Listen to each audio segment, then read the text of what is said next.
I have my June favorites for you, and I also have a few things that were not so favorites. So, first thing, this is the most standout item ever, is the Paula's Choice Resist Super Light Daily Wrinkle Defense. And basically what this is just a tinted sunscreen.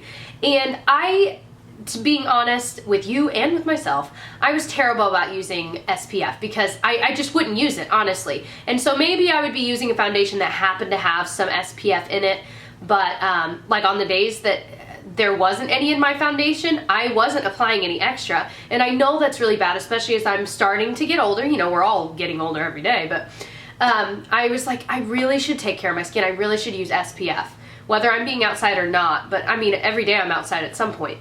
Anyway, so I was excited to find out about this and the fact that it was tinted, so it kind of worked as a primer, but on top of that, it provided a little bit of coverage, and on top of that, it was not greasy. That was my biggest thing. It's always greasy. So this, oh my gosh, it is amazing, ladies. Like, I remember buying, in the past, I remember buying the Origins Vitazing when that was a big deal. And everyone was talking about it and saying, oh, it's amazing. You know, it has like the sheer tint release thing, which I was like, I don't even know what that means. And I remember buying it and being so disappointed because it didn't do anything for my skin. It was just like, but this, like, I literally, here's what I've been doing. And this is unheard of because I wear foundation every day. I'm one of those people that I just always wear foundation. Or maybe a BB cream, maybe. I have been using just this, and then I would use some sort of like powder foundation over it. No foundation or anything else, and that's what I did today. I love the way my skin has been looking. Now, I've been doing a lot of different things with my skincare, which I'll be making a video on soon once I feel confident in the way I've been doing it and that I really am loving every product. But this has been my favorite thing in the universe because I just use it first thing. It seeps right into the skin. It's got SPF. What is the SPF in this? 30. It's perfect. It's got antioxidants, so it's making your skin better. Oh my gosh. Ow, I just like hit my lash. Anyway, I know I just talked for like 2 minutes about this, but I love it. I've never ever found a product that's quite like this.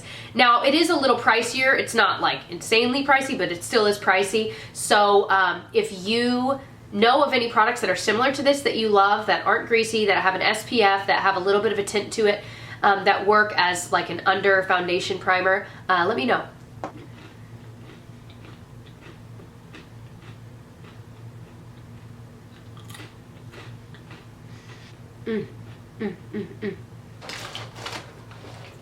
It's one of those kind of days, you know? Just can't stop. Next thing is this Tarte Blushing Bride Cream Blush. Now, well, they market it as a cheek stand. I'm wearing it today. I apply this with my e.l.f. $3 stipple brush, and what I do is I'll just, you know, on the top, just stipple it in and then stipple it onto my cheeks and then kind of blend it with it. And sometimes I'll take like a thicker foundation brush and kind of blend it a little more so it's not like a harsh, you know, that's what I do with any blush. This is the only cream style blush that I've ever seen that actually stays on all day. I really, really like this. Of course it is pricier. I got it for free in my BoxyCharm, right? I never remember which box things come. It had to have been BoxyCharm. There's no way. I don't even get Birchbox. What am I talking about?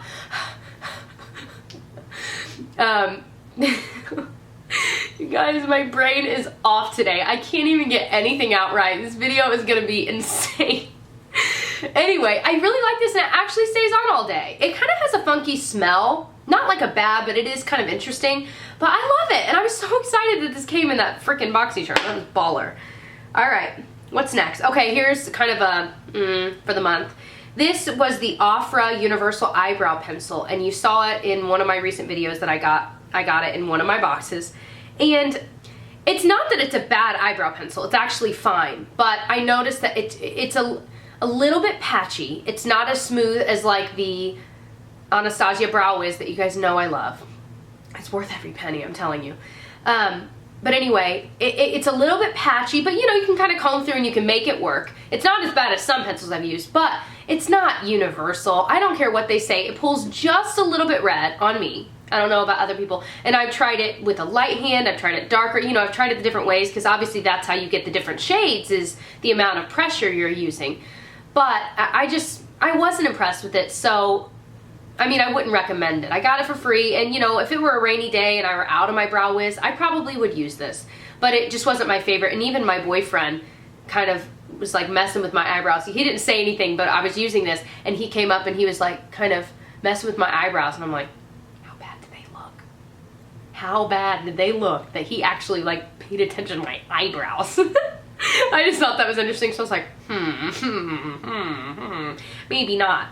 Anyway, you guys, I can't stop. The Cheez-Its are sitting right here, and I keep looking at them like, I want more, but I know if I eat it, then I gotta like get it out of my teeth before I film more, and gotta stop. I love Cheez-Its. Okay, stop.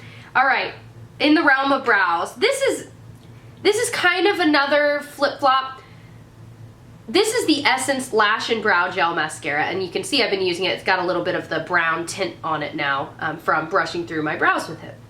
This was sent to me from a subscriber, and what I will say, it's a really inexpensive brow gel, and in the realm of inexpensive brow gels, this has been my favorite I've used. It is a very wet formula, so you know, you have to be aware of that. What I'll usually do is once I brush through it and kind of get it how I want it, I'll kind of go like this and get the excess off. It'll eventually dry anyway, but I just do that because I just do. But it's not as, like the Anastasia brow gel is like, it's almost like hairspray for your brows, which you could actually use hairspray too on your brows, spray your thing and anyway, but that's almost like hairspray, which I really like because I've got like hairs over here that kind of will get wonka-donk, and I don't want them to be wonka-donk halfway through the day. So I love the Anastasia for that because they don't budge, they don't move. But if you don't like that kind of crispy feel, then this would be perfect for you because, and especially if you don't have unruly brows, it's nice. It dries, you know, so it doesn't look weird or glossy. I mean, it really is a nice product. So it's kind of wishy-washy for me just because I do like crispy brows, but it is a nice product and it's inexpensive. So that's kind of a win-lose, you know? It just depends on your personal preference, I guess I should say.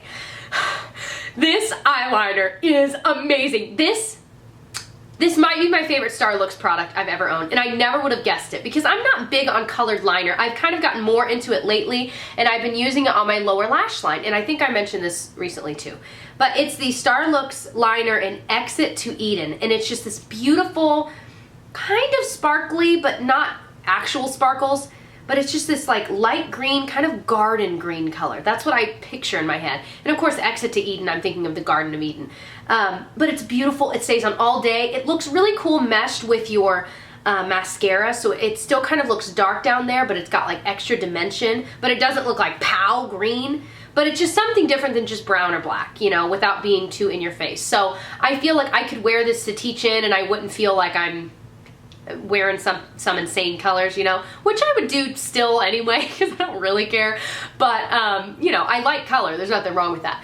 But I just think it's really a nice, fun pop without being too in your face. Does that make sense? I think this is a safe for work colored liner. That's what I'm trying to say. Okay, so the next item is one that I completely just forgot about. I've had it for a while. It's the NYX Mega Shine Lip Gloss in Sugar Pie, and it's just this really beautiful light peach, like basically a nude colored lip gloss. And I don't really own very many. I own a lot of peach ones, but they're usually a little bit brighter or just a little bit more color to them, but this one really is quite a nude. And I just forgot how amazing it is, just straight up on its own. It's really good at toning down brighter lipsticks, but it's also just beautiful on its own, and it still has enough color to it that it doesn't look like completely washed out. And I'm pretty pale, so if it doesn't wash me out, it probably won't wash anyone out. But I just love it, and this poor little body, I forgot about it, and really I never reached for it because the problem with these NYX Mega Shine lip glosses is that the area here gets like really, not dirty, but just covered in gloss. So after using it, like I feel like 10 times, it's just, once you close it, it like squeezes out gloss all around the lip of the lid. It grosses me out. And so every once in a while, I'll just wipe it all down. I'll wipe out inside there with a Q-tip and just clean it all out as well as I can. And then it's good for a while. But I wish, and it does it, the two of these that I own, they both do it. I haven't had that experience with other lip glosses, so I don't know what the deal is, but I love the formula, and the smell is pretty strong, so if you're weird about scents, you might not like it, but I love the shade. Okay, a few more. the Laura Geller, this is a duo. It's the Balance and Bronze Foundation and Bronzer in Fair. And I got this on Haute Look. I've never bought these things full price, duh. But I got it on Haute Look for, I want to say this was maybe like $12 or $15. I mean, really cheap, almost comparable to like if you were to buy Physicians Formula, which is drugstore, but it's freaking expensive drugstore. Anyway, but I love this because the bronzer's really, really nice. It's still kind of a dark bronzer for me, but it's really nice to kind of just lightly bronze your face up or even just use as a blush kind of replacement, you know? And then the Balance and Brighten, I actually got a full size just of the Balance and Brighten as well. And it is amazing. It looks amazing over that tinted sunscreen I talked about at the beginning of the video. It's just flawless and you don't need any foundation. It's amazing. It's a really beautiful powder foundation. They have, you know, obviously different colors. They don't have a ton, but I think they have enough that you can kind of make it work for your skin tone. But I just love them. I love the formula of these Laura Geller baked products. They're just absolutely amazing. And I remember getting totally sucked in. She was on QVC or something a couple months ago, and I was just like drooling watching it because this woman, Laura Geller, I mean, the process that they go through to make this makeup really is really cool. So it makes me happy to buy her products because they're nice. Anyway, okay. This was a surprise favorite for me. I got it recently and I showed it in that Mary Kay haul that my friend Katie sent me. And it's their cream shadow and it's in the shade Metallic Taupe, and it is truly a metallic taupe. Perfect name for it. And the thing that surprised me that I liked it is A, the color. It's neutral, but I don't usually wear this, but okay, for me with cream shadow, I always wear it just on my lid. Maybe I'll put it all over if it's like a lighter color, or maybe I'll work it into the crease, but I don't usually use just cream shadow like just in a crease. And for me, this would be more of a crease color. Just because you guys know me, I'm usually pretty neutral. Well, I was like, you know what, I wonder. So I put it all over my lid, and I was like, okay, I don't like it alone, that color on my skin tone. So then I took my next favorite, which is the Maybelline Color Tattoo Pigment in Barely Brazen, which is just this beautiful champagne color. And I put the metallic taupe all over my lid, and I did a couple coats because it is kind of a thinner consistency for a cream shadow, which I don't mind because it dries and it stays put all day. But it is thinner than most. Certainly thinner than like the Maybelline Color Tattoo ones. Anyway, so then I put this pigment on top of it, and it just was this beautiful, like multi-dimensional iridescent champagne color. So the metallic taupe underneath it kind of just made it look dimensional and just interesting. I would love to know what your guys' favorites and especially your flops were this month. Let me know down below if you made this video as well. Send me the link. I love watching them. I love learning about new products, and it's a little easier to watch your guys' videos than just doing a ton of research online, so I'd rather do that. Anyway, also if you have any ideas for videos that you would like me to do, also let me know down below, and I'll catch you guys soon. Bye.